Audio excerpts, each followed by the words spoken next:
Para comprender la situación actual de la Iglesia en relación con la liturgia de las horas, es necesario conocer a grandes rasgos los cambios que se han producido en relación con el culto desde la Iglesia antigua hasta el día de hoy.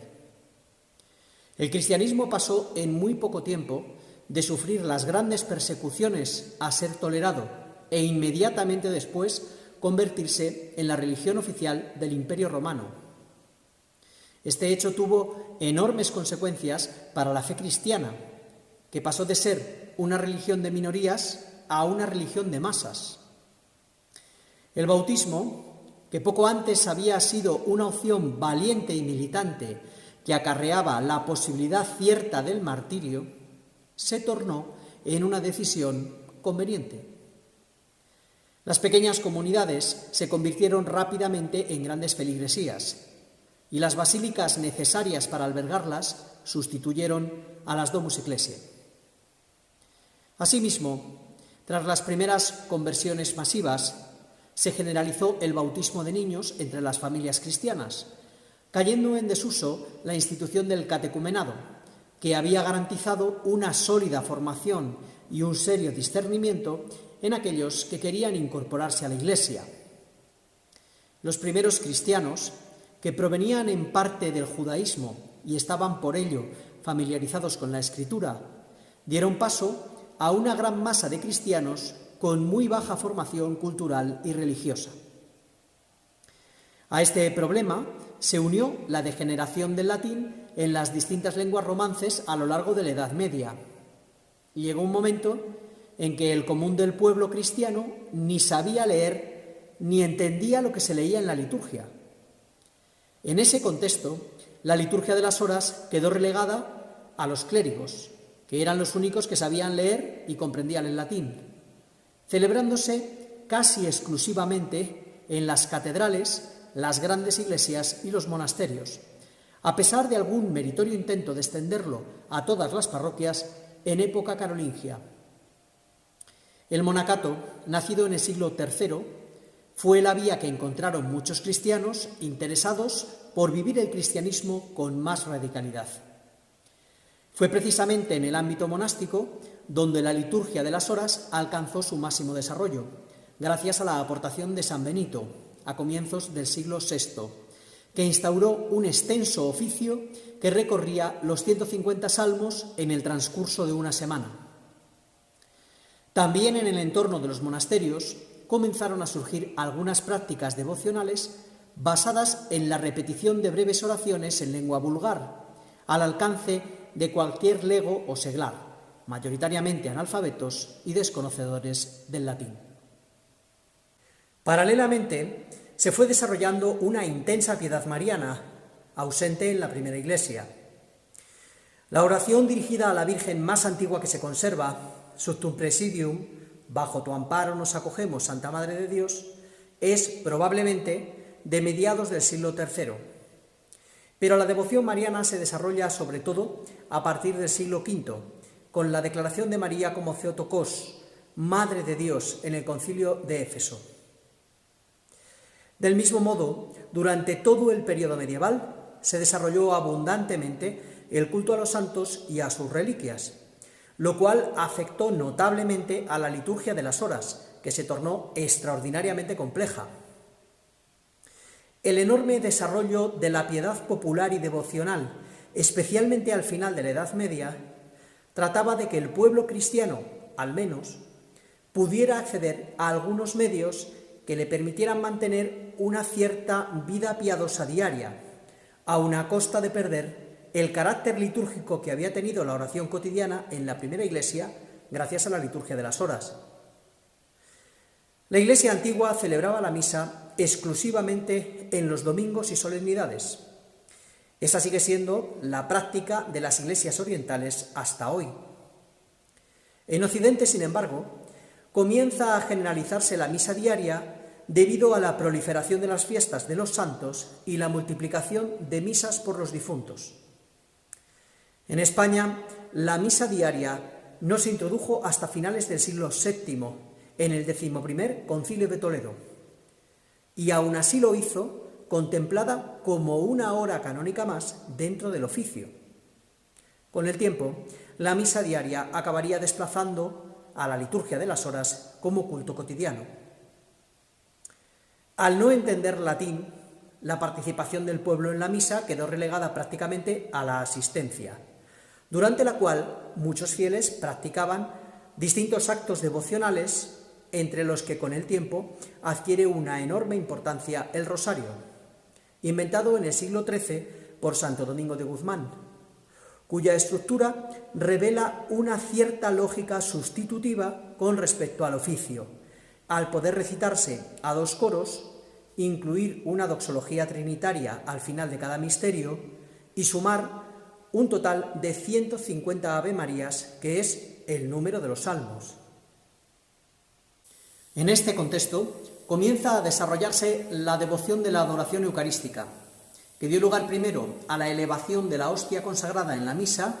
y tiempo después del cáliz, para poder ser contemplados por el pueblo. Más tarde, en el siglo XIII, nace en los Países Bajos la fiesta del Corpus Christi. Hasta entonces, el cuerpo de Cristo había sido reservado con el objeto de garantizar la comunión de los ausentes, no para ser adorado fuera de la misa. Por ello, se reservó normalmente fuera del presbiterio, en un espacio aparte que no estaba abierto a la oración, dado que el foco fundamental de la celebración litúrgica y de la oración personal en la Iglesia era el altar, venerado como signo de la presencia de Cristo. Sin embargo, debido al intenso desarrollo de la devoción eucarística, el sagrario fue trasladado al centro del presbiterio, que con el paso del tiempo fue adornándose con retablos cada vez más espectaculares, diseñados para centrar la atención de los fieles en un gran expositor destinado a mostrar la hostia consagrada expuesta en la custodia. La misa de todos los tiempos es sustancialmente la misma, pero de la fracción del pan seguida del ágape de las primeras comunidades a la experiencia eucarística medieval y moderna hay casi un abismo. El común de los fieles oía misa cada vez con más frecuencia y comulgaba cada vez más infrecuentemente, vehiculando su relación con la Eucaristía a través de su adoración dentro y fuera de la misa. Teniendo en cuenta que el sacramento no se recibe por el solo hecho de participar en la misa o de adorar el cuerpo de Cristo, la experiencia eucarística de la mayoría de los fieles pasó de ser fundamentalmente sacramental a adquirir una lógica más devocional. En el siglo XIV, en los Países Bajos, surge la devoción moderna, una corriente espiritual que influirá enormemente en la vida religiosa hasta hoy.